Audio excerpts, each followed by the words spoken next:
Ciao ragazzi, sono Guglielmo e questo è Prime Talks. Oggi non parleremo di serie, ma parleremo di storie per analizzare al meglio la vita reale.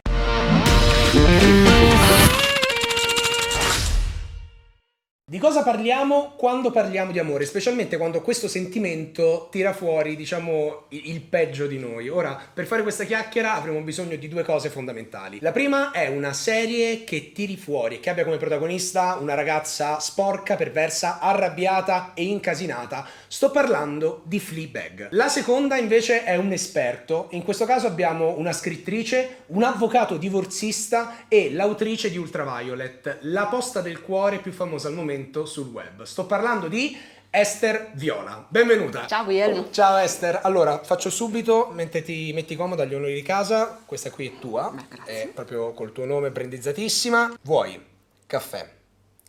Caffè o caffè? La selezione è ampia, prenditi il tuo tempo per Meglio scegliere. portarselo da casa. Caffè No, allora. caffè, vai. Grazie, un gran padrone di casa. O anche caffè, se lo preferisci. Caffè decisamente. Comunque sei anche una molto attenta, insomma, cioè sai che cosa vuoi dalla vita, ecco. Caffè. questa qui è una cosa- Caffè, sempre. Senti un pochino, allora, arriviamo subito, diciamo, al vivo di questa chiacchiera. Esistono veramente donne, persone così orribili, così, diciamo...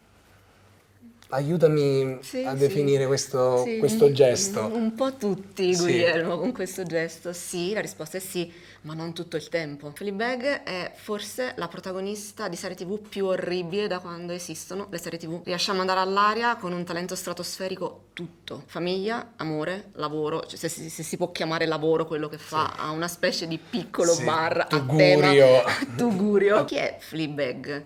Fleabag è una di noi, però una di noi è un po' grossa come affermazione. È una di noi, ma come ti dicevo, non tutto il tempo. Siamo così, ma per una parte così. Chi di noi in un quarto d'ora nella vita non ha mandato all'aria tutto? Famiglia, lavoro, amore. Ed è interessante anche, secondo me, come oggi sono proprio i sentimenti che secondo me ci portano ad avere un'instabilità di questo tipo. Secondo te siamo veramente così insicuri sull'amore perché non sappiamo che cosa vogliamo? Siamo così dipendenti dall'amore ed è l'amore che ci deve definire. Cioè, senza amore siamo niente. C'è una vita da single, fantastica, scintillante, siti di appuntamenti. E dall'altra parte c'è l'amore. E che cos'è che è diventato esattamente? Anche in Fleabag l'amore è primario, è secondario, c'è prima un'altra disperazione, c'è prima lei, c'è prima questo suo avere 30 anni e non sapere che farci. Ecco, questa non è una gran serie di risposte, non è una ragazza che salva il mondo, salva se stessa,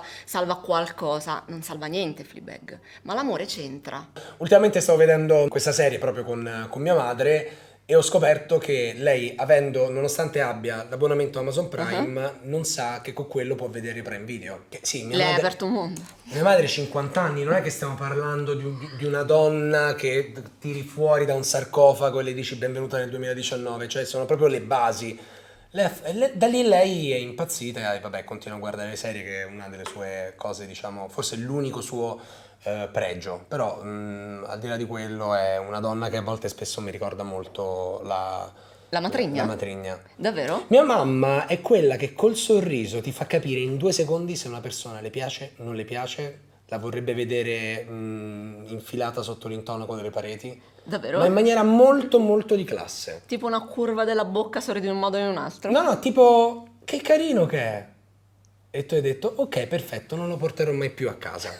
Ed è da lì che ho deciso io di non andare mai più a casa. Ma una cosa che in realtà ho notato anch'io è che si vuole stare insieme a qualcuno finché poi non ci si sta. Cioè io mi rendo conto che un sacco di miei amici accasati, ad oggi, lo dico anche a tutti quanti quelli che ci stanno seguendo, dicono che l'amore sia anche una delle cause maggiori di odio e di problemi. Tutte le persone che stanno insieme a qualcuno in realtà hanno problemi legati al fatto che non sono single. Senti, ti faccio vedere subito una clip, perché è vero che noi sicuramente stiamo venendo raffigurati in maniera diversa e che non è più un problema far vedere che non siamo perfetti, però cambiano anche, secondo me, i protagonisti oggi dell'amore e soprattutto i protagonisti delle relazioni. Si dice che cambino gli uomini, stiano cambiando le donne. Ti faccio vedere una cosa al volo e poi mi dici che cosa ne pensi. Come l'hai conosciuta? L'ho vista sull'autobus. È facile rimorchiare le ragazze oggi. Io ho detto ciao e lei ha detto vuoi il mio numero? E io ho detto sì. Allora, io non ci credo, cioè la domanda è spontanea, esistono veramente, veramente uomini così? Esistono. Questa è la più grossa verità che dice questa serie TV. Oggi non è mai stato più facile di così rimorchiare. Ma rimorchiare ok, quello lo capisco, ma per un uomo è così facile avere delle donne Vuoi disposte... sapere? Vuoi Sì. sapere come si fa? Ti metti sul divano comodamente in tuta, non ti sei neanche lavato. Hai 15 chat aperte su WhatsApp, mandi la stessa cosa a tutte. Sai come si chiama? Pesca a strascico. Cioè pasturi così, tu Esatto, butti, vai... così, cuoricini, faccine, neanche la fatica della parola se non c'è voglia di scrivere. 10 rispondono, 7 rispondono, è statistica. Ma Ok, cioè qualcuno risponde. ok. Di quelle 7, 2 si dichiarano risposte ad avviare una conversazione, una, se è proprio la tua serata, viene a casa tua. Delivery proprio. We deliver. Ok, ma che davvero? Questa qui è una cosa che non immaginavo. La domanda è, a questo punto, come fa una ragazza a rendersene conto che sta venendo pasturata? Cioè ci sono dei segnali che ti permettono di capire questa cosa non mi torna? Non si risponde ai messaggi dopo le 18. Cioè, dopo le 18, se ti arrivano dei messaggi, Non si risponde. perché sono molto probabilmente messaggi che stanno arrivando da qualcuno che... Davvero? Giuro. Dopo le 18? Sì, sì. Beh, io conosco un sacco di persone che invece dicono che dopo le 24 si può scrivere quello che si vuole. Il gatto morto, sì, è una cosa a cui tengo molto questa invenzione, il gatto morto. Vedi, parliamo di 100 anni fa. Farsi desiderare era questo che ti dicevano Dovevi di fare, no, tirartela, non dovevi- risponde, lui ti mandava la lettera, tu rispondevi svogliatamente, vieni a chiedere a mio padre, sai, insomma, Sì, c'era tutto, ok, ecco, un sì, cammello, due tutta- cammelli sì, per tutta quella sposarti con me, coreografia. ok. Funzionava quella coreografia. Ora poi ci siamo detti, vabbè, la modernità, il diritto di voto, abbiamo cominciato a lavorare su, insomma, Dobbiamo un attimo... così, insomma, Ok. rimettiamoci sui binari della civiltà. Soltanto che voi altri, Sì. che avete fatto? Vai. Avete visto che per 2000 anni tutta questa faccenda Del tirarsela, sì. non mi faccio vedere, non mi faccio... Funzionava e come? E quindi abbiamo imparato dal nemico Esatto. come comportarsi. Sai come si chiama in psicologia questa cosa? Dimmela. Identificazione con l'aggressore. Che sembra quasi una cosa da serial killer, sembra quasi Esatto. da, non lo so, ricostruzione del modellino. La vittima, a Sì. furia di prendere, ha imparato a darle. Allora, ti faccio vedere un'altra clip per continuare questa chiacchiera e vedere un pochino dove ci porta Fleabag. È un viaggio attraverso la mia vita, nei suoi meandri intimi e sessuali, con particolare risalto ad alcune peculiarità di vostro padre. E ci sono delle foto. Ho scattato una fotografia al mio corpo ogni anno negli ultimi 3 decenni. Perché? Ok, allora tu calcola che io vengo da una famiglia grande dove ognuno mette il becco su tutto. Noi ci vogliamo un sacco bene, ma una cosa che noi adoriamo e apprezziamo particolarmente è quella proprio del sapere che cosa succede a tutti e avere un'opinione su quello che succede a tutti. Quella che abbiamo visto adesso. Cioè è il male puro, ragazzi. è il mare- cioè, non se ne salva uno. Cenerentola era Non se ne fortunata. sa- cioè, Fleabag sembra quella normale in famiglia. Sì. Una matrigna terrificante, un padre vittima di questa matrigna, una La sorella sorella che anche lei... che però è il mio personaggio preferito, te lo dico. La sorella... È realissima, No, sì. aspetta, sì, però la sorella secondo me ha così tanto un palo che non posso dire esattamente È una questo- nevrosi che cammina. Sì, ma cioè No, non lo dire. io No, un po' no. come Artù, cioè io ecco la tirerei fuori la spada alla roccia perché a me quello sembra la cosa più assurda di tutte. La matrigna invece ti piace? Io la amo. Io amo la matrigna, è il mio personaggio preferito, ma perché è così... È perfida di una cattiveria Io- che non ho mai visto Io prima. vorrei prendere appunti da una persona Cioè, neanche- così capace di distruggerti a parole. Neanche Biancaneve ce l'aveva così. devo Guarda, dire. ti posso dire, sfortunata ad averla, fortunata a esserla. Ti voglio far vedere un altro pezzo di Fleabag. Per quanto drammatico, uno dei momenti che personalmente mi hanno più fatto fare la riflessione del cacchio quanto è vero, è verissimo.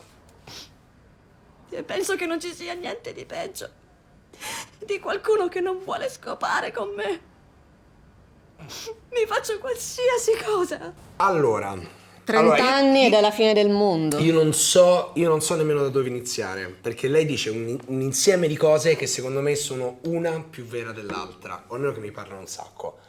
La prima sulla quale ti voglio far ragionare è quanto oggi il sesso è diventato importante, quanto oggi il sesso è una moneta di scambio, quanto oggi se trombi vali qualcosa. Se ne fa davvero così tanto, ora per dire... Dici si parla più che se ne parla più che farlo, cioè le ultime statistiche dicono che siamo praticamente a zero, forse la generazione che ne fa di meno. Non ci credo. Siamo così impegnati a capire se dobbiamo avere le sopracciglia super folte o super Esatto, sottili sì, che alla fine sei così impegnato a contarti like che non hai i tempo. like che non riesci a... Beh, infatti hanno tolti i like, penso un motivo ci sarà. Infatti siamo sempre più soli oramai, così la notte si va a dormire con Sì, le tende. sì, insomma, quello di Fleabag è il problema da trentenne, ecco, lì, Sì. insomma, se sento che non mi desiderano, che una persona non vuole stare con me, io mi sento persa, mi sento inutile. Qui è una crisi di 50 anni retrodatata ai 30, insomma, questa è una follia della serie che però racconta una follia tutta nostra. È normale secondo me che oggi automaticamente o siamo subito dei vincenti o saremo dei falliti a vita. E condannati, cioè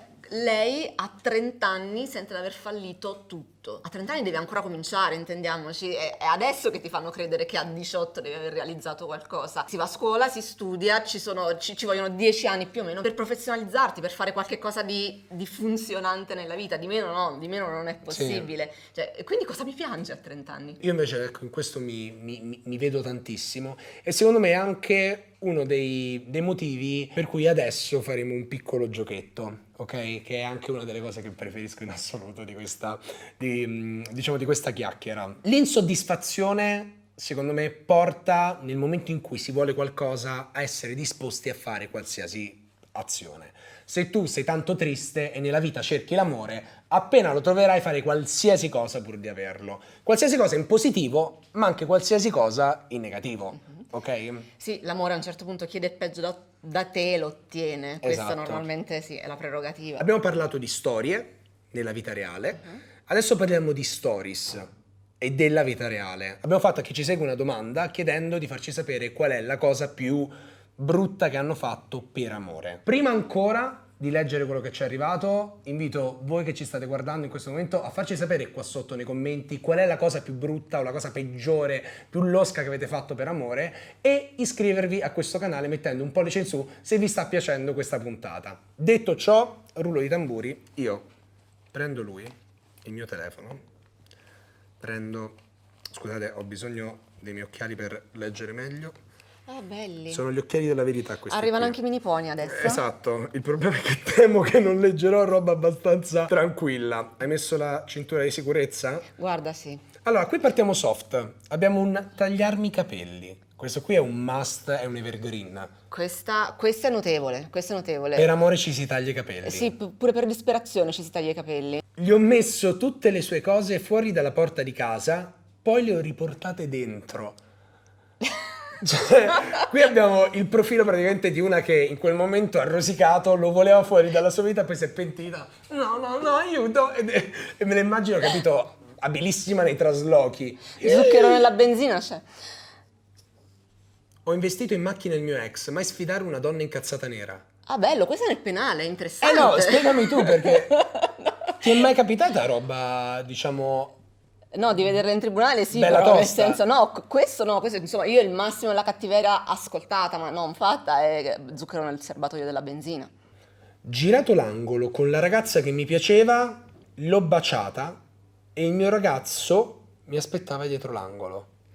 Oddio, quanti siamo qui? Aspetta, siamo in tre. Siamo in tre. Una ragazza che porta una ragazza dietro un angolo, la bacia perché le piaceva, Sì. mentre il suo ragazzo la aspetta dall'altra parte di questo angolo. Oddio, è un romanzo. Sì, no, ed è un angolo, cioè c'è una geometria assurda. Chiedi come è andata a finire. Non benissimo, Vorrei non evitare. benissimo. Essere innamorato è la cosa peggiore che ho fatto in amore. Wow, ma questa è poesia. Questo qui è un libro di Fabio Volo. Questo è un haiku, è perfetto. Essere innamorato È la cosa peggiore che ho fatto in per- amore. È vero, perché guarda che innamorato sei la versione peggiore di te. Facci caso. No. Smollato, poco divertente, dipendente. Quanto sei meglio con le persone quando quelle persone non ti piacciono?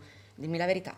Io ti devo dire la verità, se non mi piace fidati che lo sai e non vorresti starci in quella situazione. Lo so, ma sei la versione migliore di te, più indipendente, più spiritoso. La versione migliore di me è quando sono infatuato. Cioè, Non sei annebbiato? No, sono sul pezzo. Poi, dopo una settimana, 10 giorni che incomincio a dire ok, stanno funzionando le cose, allora lì divento forse una delle noie più grandi da portarsi in giro. Ecco, ma per noioso, quei primi ecco. 7 giorni faccio una porca Noioso. figura. Oh, allora siamo arrivati all'ultimo. Dopo 7 anni ho detto di non averlo mai amato, di averlo tradito e infine di essere innamorata di una donna. Signori, Aspetta. 7 anni con un ragazzo per dirgli mi piacciono le ragazze, non ti ho mai amato. t'ho tradito e T'ho tutto. tradito e tutto. Scusa, chi è l'idiota? Ed è con questa considerazione, infatti, che innanzitutto ti ringrazio Grazie a te, per questa Guglielmo. chiacchiera, ma saluto anche tutte quante le persone che ci hanno seguito. Fateci sapere, secondo voi, qual è la risposta a questo eco che mi accompagnerà stanotte a letto e non mi farà dormire molto probabilmente. Noi ci vediamo con la prossima puntata di Prime Talks. Ciao!